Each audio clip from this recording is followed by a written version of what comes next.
Today I want to talk about undercutting.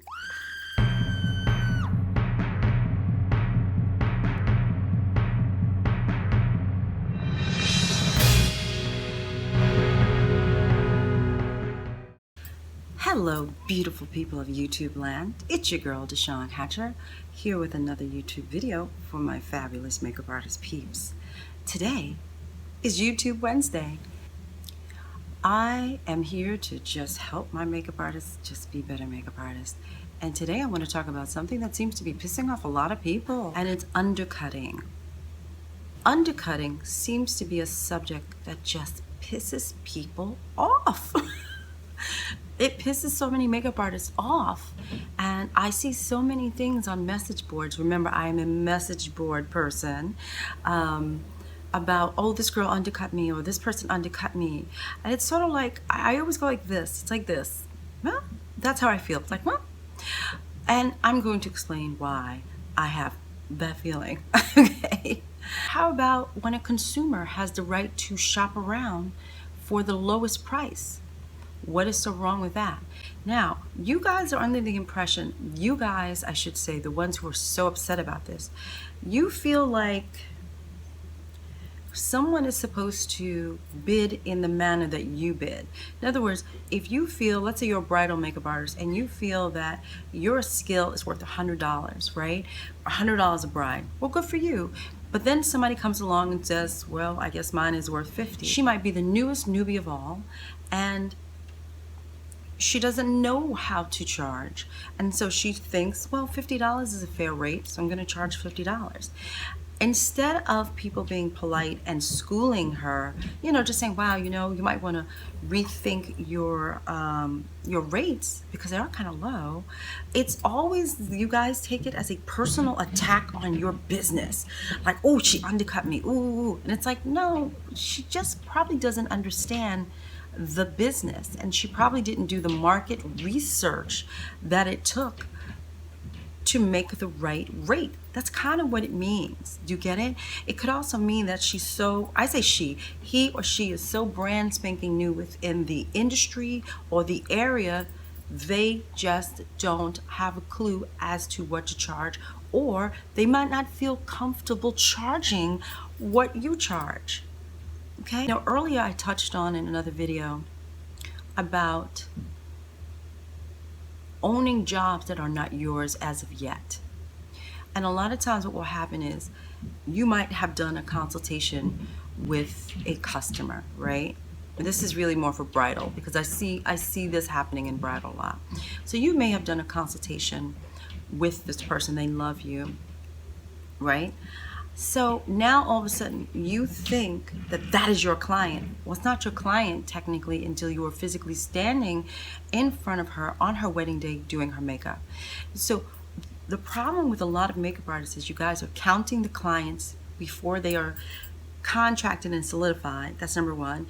You're counting the clients before you're physically standing there doing makeup on them. You cannot count any client that is freely walking around without that contract. You really can't. And I don't really, even if they sign a contract, they have every right to not want your services after a while. So you have to think about that. Stop owning or claiming clients that really aren't yours. Let's talk about Glam Squad, shall we? I don't know why Glam Squad tends to get people pissy, but that's okay. Let's talk about it. I understand that some people lost clients. It's very much like here in New York where the cab drivers are all upset over Uber. Well, let's do a New York City cab situation. One, if you treated people better in your cab, you wouldn't lose out to the Ubers of the world. If you knew what you were doing, you wouldn't lose out to the Ubers of the world. If you presented yourself a little bit better, you probably wouldn't lose out to the Ubers of the world. Now, would you? So you have to kind of ask yourself, why would a client of yours, if this is physically your client, not somebody you wish could be your client, but you have to ask yourself, why would that client suddenly go to Glam Squad? Is it about price? Is it about the ease of setting up an appointment? Why would suddenly a client that was so I guess the word would be loyal to you, why would they suddenly go ploop to Glam Squad? That's something that you need to figure out, because every day there's always something that is lower than something else. In other words, you have McDonald's, and then you have Burger King, and you have White Castle. There's always something lower and lower and lower, to the point where then they're screaming free. Here's some free burgers for you, you know? There's always someone somewhere along the way that's going to be lower than your price. There was something else on the other side of that wall for that client that they liked, and you have to figure out what that is. So you can't constantly be turning to your fellow makeup artist and, oh, you stole my client, you stole my client. Sometimes it's not about stealing anything from you. Sometimes it's about the service they could be getting. Maybe you're late a lot. You ever think of that? Maybe they don't like the way you really do their makeup. Maybe they have just hit a lower point in terms of money. Maybe their husbands lost their job and now they have to cut back, but they still want the luxury of getting their makeup done. All of these things go into play as to why they pick somebody who's $50. But yet it's always this like barrage on people who choose lower rates. So I did a story on my blog. My blog is called DeShawn Loves Makeup, because I do.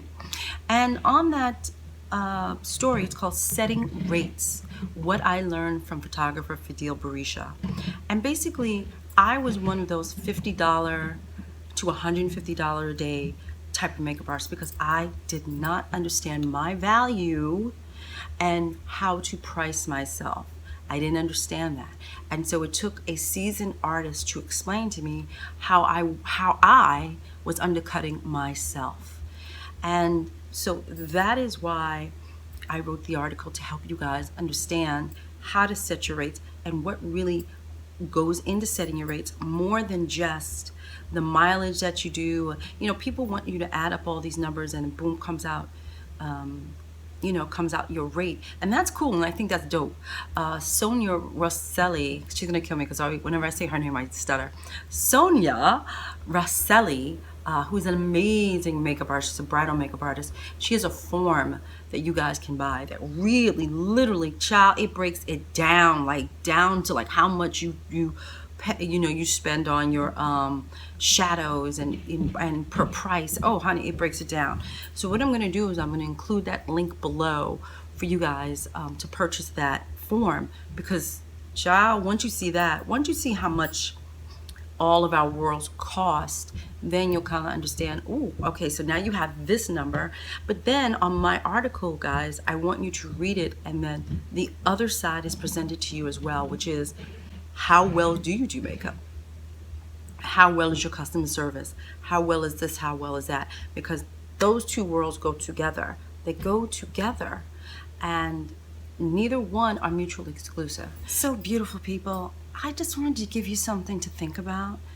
The next time you feel that you're being undercut, maybe you need to look at yourselves, look at your services, and find out why your client has left you, or why the client went the cheaper route, or why the client didn't choose you. They're all reasons why. And so, like I said, check out my blog story. It's been read by thousands of people. Thank you, everybody. And if you like my blog, subscribe to that joint too. And there's a lot of really good information on there for newbies as well. Like, subscribe, comment below. And I'll see you next week. Bye, guys.